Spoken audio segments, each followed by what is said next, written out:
सूर्य के आंसू। सोचिए, प्राचीन इंका सभ्यता सोने को इसी नाम से जानती थी। उनके लिए ये कोई मामूली धातु नहीं थी, नहीं, ये तो एक दिव्य उपहार था। एक ऐसा तत्व जिसके बारे में उनका मानना था कि ये सीधे सीधे हमारे सूरज से ही जन्मा है। तो चलिए आज सोने की इसी कहानी में उतरते हैं।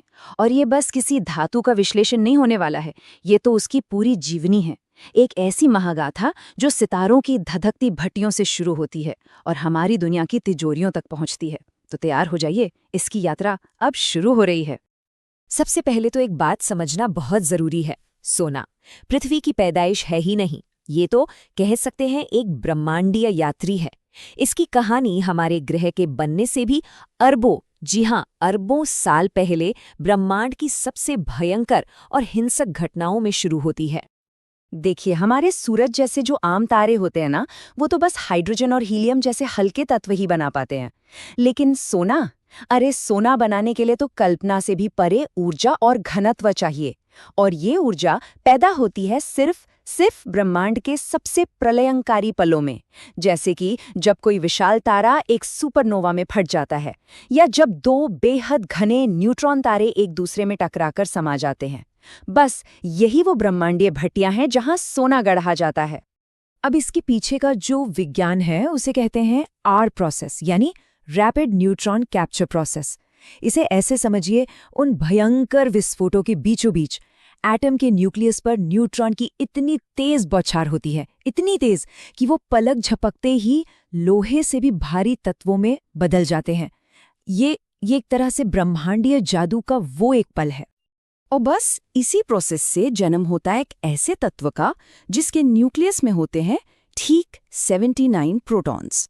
यही नंबर 79 इसकी असली पहचान है। और ये तत्व है सोना। अभी ब्रह्मांड की धूल में बिखर चुका है, बस एक नए सोलर सिस्टम के बनने का इंतजार कर रहा है। तो ठीक है, सोना अब ब्रह्मांड में बन तो चुका था, पर सवाल ये है कि सितारों की धूल से ये हमारी दुनिया का खजाना बना कैसे?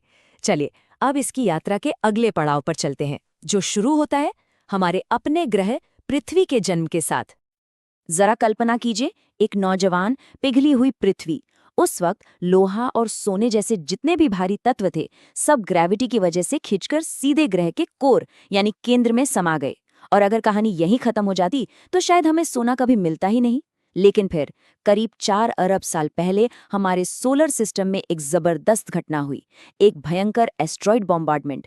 ये जो बाहर से आए मेहमान थे, ये अपने साथ सोना भी लाए और उसे पृथ्वी की ऊपरी परतों मतलब मेंटल और क्रस्ट में मिला दिया।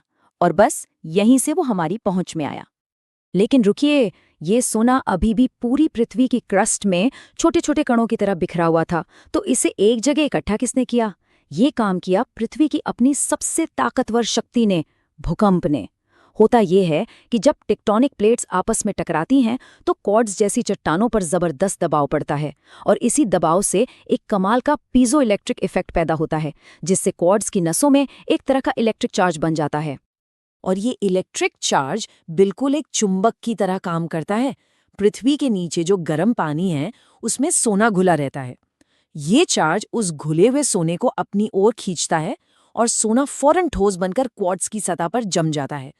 सोचिए, लाखों सालों तक हर भूकंप के साथ ये प्रोसेस बार बार दोहराया गया और धीरे धीरे सोने की वो चमकदार नसें बनती गईं जो आज भी पृथ्वी की गहराइयों में छिपी हैं।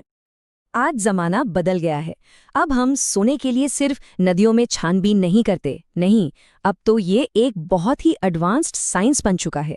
जियोलॉजिस्ट्स पहले मैप बनाते हैं, फिर जमीन के नीचे देखने के लिए जियोफिजिकल सर्वे करते हैं, और फिर बिल्कुल सही जगह पर ड्रिल करके पता लगाते हैं कि यहाँ से सोना निकालना फायदेमंद होगा भी या नहीं। मतलब अब ये किस्मत का नहीं बल्कि शुद्ध विज्ञान और सटीकता का खेल है। तो पृथ्वी ने तो लाखों साल लगाकर ये खजाना तैयार कर दिया था, और फिर एक दिन इंसान की नज़र इस पर पड़ी। बस यहीं से कहानी जियोलॉजी से मुड़कर इंसानी इतिहास की तरफ चली जाती है, उस एक पल की ओर जब हमारे किसी पूर्वज ने पहली बार नदी में उस चमकते हुए पीले पत्थर को उठाया होगा और हमेशा हमेशा के लिए उसका दीवाना हो गया। तो सोने ने इंसान को इतना क्यों लुभाया? असल में इसने हमेशा दोहरी भूमिका निभाई है। एक तरफ पुरानी सभ्यताओं के लिए ये पवित्र था, देवताओं का शरीर, सूरज का प्रतीक, और दूसरी तरफ आज की दुनिया के लिए ये दौलत और इकोनॉमिक स्टेबिलिटी का सबसे बड़ा स्टैंडर्ड बन गया। मतलब इसकी कीमत कभी सिर्फ पैसों में नहीं आकी गई, ये हमेशा से कल्चरल और स्पिरिचुअल भी रही हैं। और अगर एक सभ्यता का नाम लेना हो जहां सोने का महत्व सबसे ज्यादा था, तो वो है प्राचीन मिस्र। वो लोग इसे सूर्य देव रा का शरीर मानते थे। क्यों? क्योंकि सोना कभी खराब नहीं होता, उसकी चमक कभी फीकी नहीं पड़ती। यही गुण उन्हें दिव्य लगता था, अमरता का प्रतीक।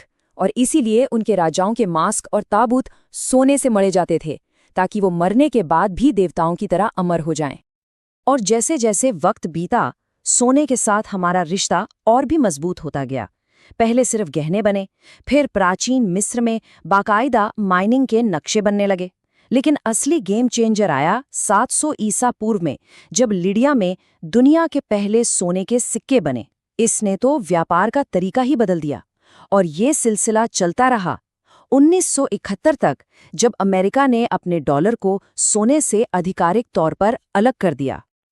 तो 1971 के बाद जब सोने की आधिकारिक मौद्रिक भूमिका एक तरह से खत्म हो गई, तो सवाल ये है कि फिर भी आज ये इतना कीमती क्यों है? इसकी ये विरासत आखिर खत्म क्यों नहीं होती? चलिए देखते हैं कि आज सोना इस्तेमाल कहाँ होता है। दुनिया का करीब करीब आधा सोना तो गहनों में चला जाता है, पर एक बहुत बड़ा हिस्सा, लगभग 40%, आज भी दुनिया भर के सेंट्रल बैंक्स और इन्वेस्टर्स एक सेफ हेवन यानी सुरक्षित संपत्ति के तौर पे रखते हैं। ये साफ दिखाता है कि जब भी अर्थव्यवस्था डगमगाती है, दुनिया का भरोसा आज भी सोने पर ही है। तो आखिरकार सोना आज भी हमारी जिंदगी में हर जगह है। ये सिर्फ तिजोरी में बंद कोई संपत्ति नहीं है।